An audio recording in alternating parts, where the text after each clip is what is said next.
बड़ी खबर, NIA court ने सभी आरोपियों को बरी कर दिया है। इस वक्त की सबसे बड़ी खबर आपको बता दें, मालेगांव ब्लास्ट केस में सभी आरोपी बरी कर दिए गए हैं।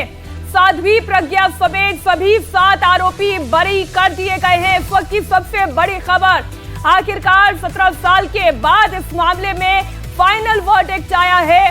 साध्वी प्रज्ञा ठाकुर समेत 7 आरोपी इस मामले में बरी किए गए हैं।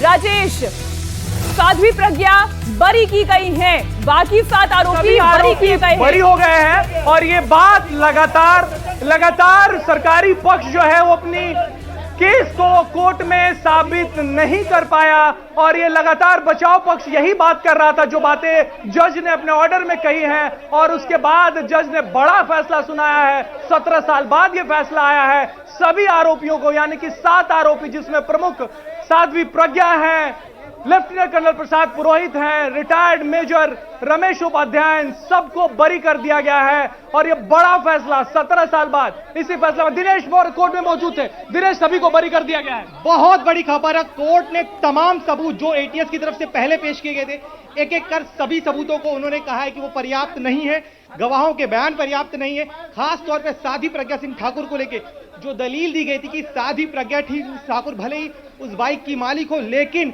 उस बाइक घटना के वक्त वो बाइक उसके पोजीशन में थी, इसको लेकर साबित करने में सरकारी पक्ष नाकाम रहा है। इसके अलावा जिस जगह इस बाइक को पार्क किया गया था, और सरकारी पक्ष यह भी साबित करने में नाकाम रहा है कि क्या उसी बाइक पर इस बॉम्ब को रखा गया था, बॉम्ब कहीं और भी रखा गया हो सकता है। इसके अलावा जब ये हादसा हुआ, जब ये घटनाक्रम हुआ, उसके बाद स्पॉट से जो कलेक्ट किए गए एविडेंस, उन एविडेंस को कलेक्ट करने में भी सरकारी पक्ष, खासतौर पर उस समय जो पुलिस थी, जांच एजेंसियां थी, उन्होंने बहुत गलतियां की।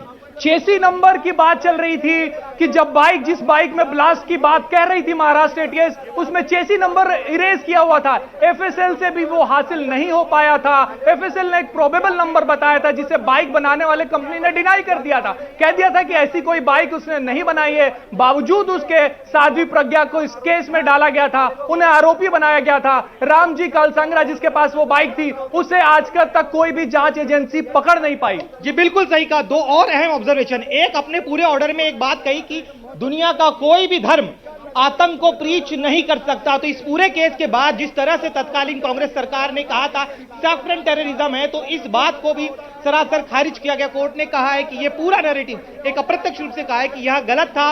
इसके साथ ही में कर्नल पुरोहित, जिनके जरिए सेना को इस पूरे केस में लाया गया था, उन्होंने कहा है कि जो दावा किया गया था तत्कालीन एटीएस की तरफ से कि आरडीएक्स जो वो ट्रांसपोर्ट करके कश्मीर से लाए गए और प्रसाद पुरोहित के घर पर जो है उसे असेंबल किया गया था, तो इसे भी साबित करने में पूरी तरह से नाकाम रही है। इसके अलावा घटनास्थल पर जो कभी भी कोई जुर्म होती, घटना होती है, जो एविडेंस कलेक्ट करने में जो बारीकियां होनी चाहिए, उन बारीकियों का पालन नहीं किया गया। तो हर एक जगह जो लैप्सेस थे, पहले एटीएस की तरफ से जो लैप्सेस किए गए थे, हर एक लैप्स का बहुत डिटेल विस्तार से कोर्ट ने आज अपने ऑर्डर में डिक्टेशन दिया है। जी देखिए, जब कोर्ट का डिटेल जजमेंट आएगा, तुमसे उसमें एमसीओसीए लगाना और यूएपीए लगाना, दोनों के खिलाफ बातें कही जाएंगी। पहले एमसीओसीए हटाया गया और उसके बाद यूएपीए हटाया गया। एमसीओसीए लगाने के पीछे महाराष्ट्र एटीएस की सोच ये थी कि जो आरोपियों से बयान लिए जाएंगे और जो गवाहों से बयान लिए जाएंगे वो कोर्ट में एडमिसिबल होगा, वो कोर्ट में मान्य होगा। लेकिन जैसे ही वो एमसीओसीए हटा मीनाक्षी,